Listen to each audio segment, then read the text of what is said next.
What's up, guys? Future Unreal here, and I'm here to tell you that this video has nothing to do with how you want to identify.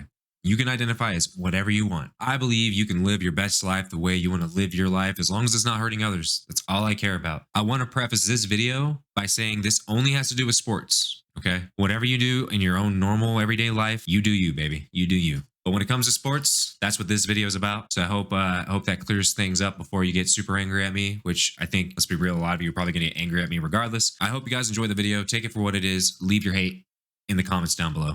Much love. Now, to the video. YouTube, Rumble, it's time to make some people mad. It's bound to happen. I know I probably made a bunch of people mad with my obesity video, but I think this topic's a little more spicy for some people. So I'm going to say what I need to say.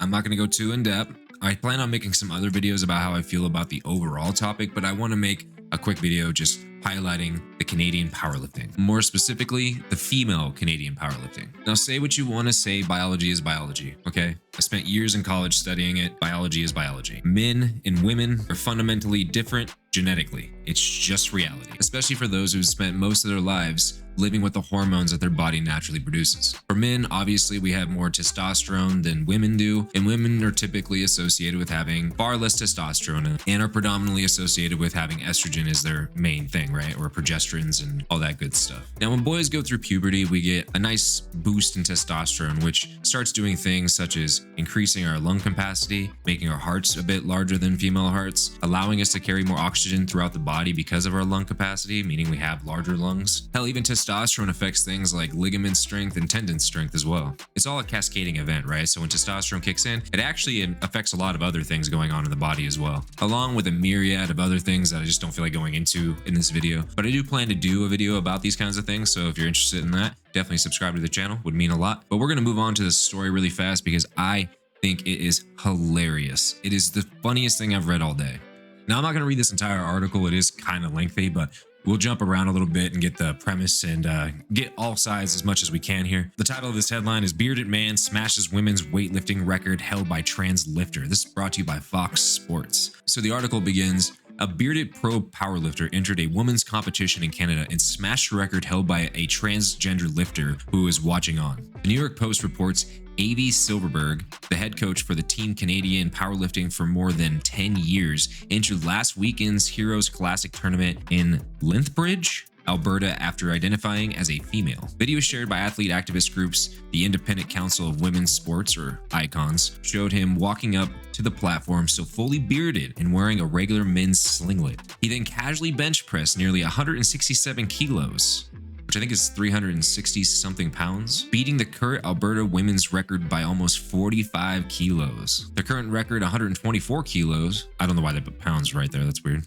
is held by trans athlete Annie Andreas, who was seen watching Silverberg while volunteering at the event. Andreas also holds the Alberta women's record for the deadlift at 245 kilograms. So that's the funny thing. The current world record holder, or was the current world record holder, was another trans woman. As you can tell, this person entered this competition with a reason, and that reason being showing that it's not fair for a biological man turned woman to enter into a woman's competition and compete as a woman. Even if you go on hormone therapy for say like 2 years, even so, that does not negate the benefits that you get from having denser bones, bigger lungs, which of course increases your ability to intake more oxygen, a larger heart, which is allowing your body to pump fresher blood faster to the limbs and everything else, and again, a myriad of other things. This is just very basic biology principles. This isn't super in-depth stuff, okay? Anybody could research this within 2 seconds and it's clear as day. It's like looking outside and seeing the sky is blue and calling it green because of feelings. Now, I want to make it perfectly clear, outside of competition, you want to be identified as a woman and you are biologically a man, then go right ahead. Live and let live.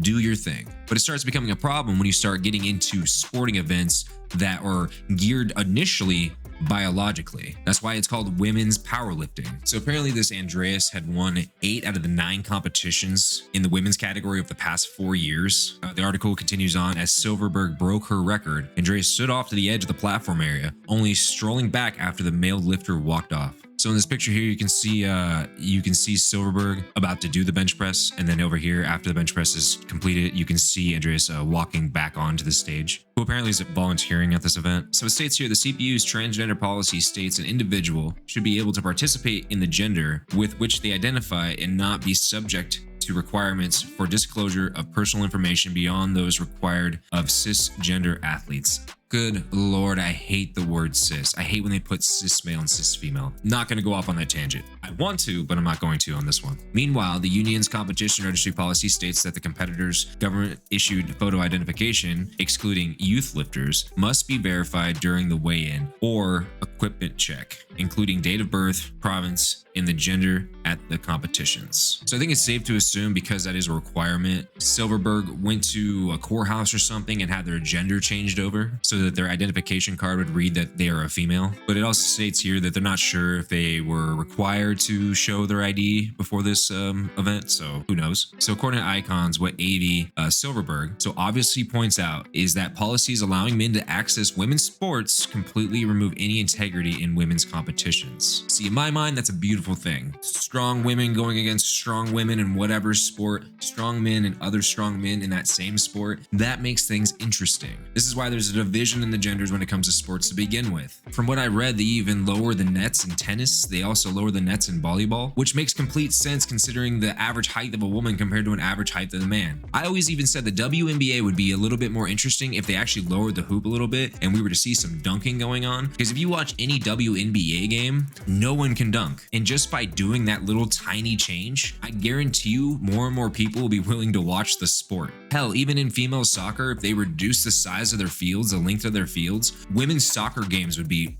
pretty amazing to watch. And don't you pretend like you watch the WNBA or women's soccer for that matter. And if you do, you're part of a very niche group.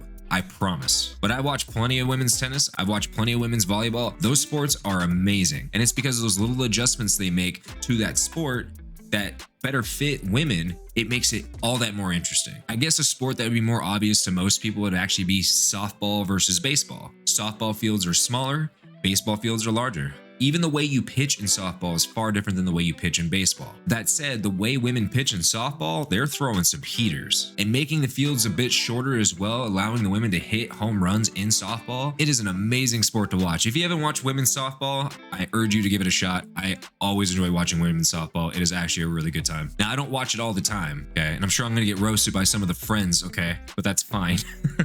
Now, there's a few other examples like how they golf as well and where they tee off versus where the men tee off. But we don't need to go down every single route of every sport, right? All right, so let's jump back into this so we can see the some of the arguments here because it's a little fun here. So it says here, Silverberg, who is also an online coach and a powerlifting columnist, has not directly addressed the competition. However, Andreas posted a series of lengthy videos calling him a coward and a bigot with malicious intent. And here in this picture would be Andreas. Still, in one clip, she openly admitted that maybe my participation isn't necessarily fair. You know, there's science, whatever. What do you mean, whatever? Science isn't whatever. Science is science for a reason. Science explains a lot of what's happening, not with just human bodies, but with a bunch of other stuff, right? Because you go from things like who's the world's strongest man and who's the world's strongest woman. And then it's an interesting conversation to talk about like what the differences between the world's strongest man and the world's strongest women are. I think that's fascinating stuff personally. All right, let's continue on. Again, here's a picture of Andreas and here's a picture of Silverberg. Just an absolutely stunning woman. Just gorgeous as it gets. Then it says here, in another follow-up, she said it was not her problem. However, because she was transitioned almost 20 years ago. Then they say here, I got surgery. I can prove without any doubt whatsoever that I have gone through every step, which means whatever governing body decides to make decisions, I will pass that test. What surgery did you get? Doesn't that beg a question to be answered? Like, I think I need to know what surgery you were referring to. Did you get your penis converted into a makeshift vagina? Did you just get a boob job? I have no idea what that means.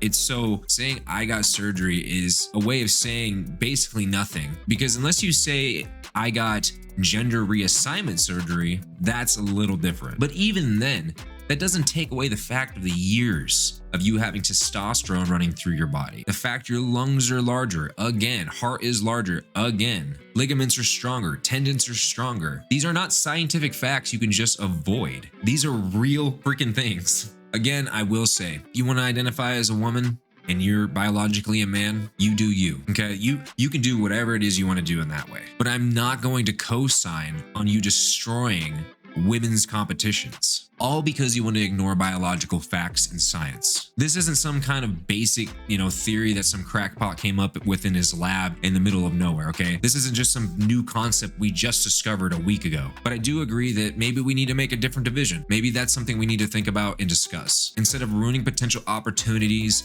and merits that women are trying to achieve, how about we make a different category for trans people? I don't know, maybe I'm asking too much. Anyways, guys, that's all I got for this video. Thank you so much for watching. Tell me what you think down below. Tell me if you disagree and why, or you agree and why, or you can just tell me I'm a terrible human being. I'm gonna sleep the same. I'm gonna be real with you. I'm gonna be just fine. But to me, on this particular hill, I'm kind of willing to die on it. I really am. To me, it makes all the sense in the world. And if you think otherwise, that's cool. You can think any way you want to think. But just know that I fucking love you regardless, okay? That's all that matters. We can disagree.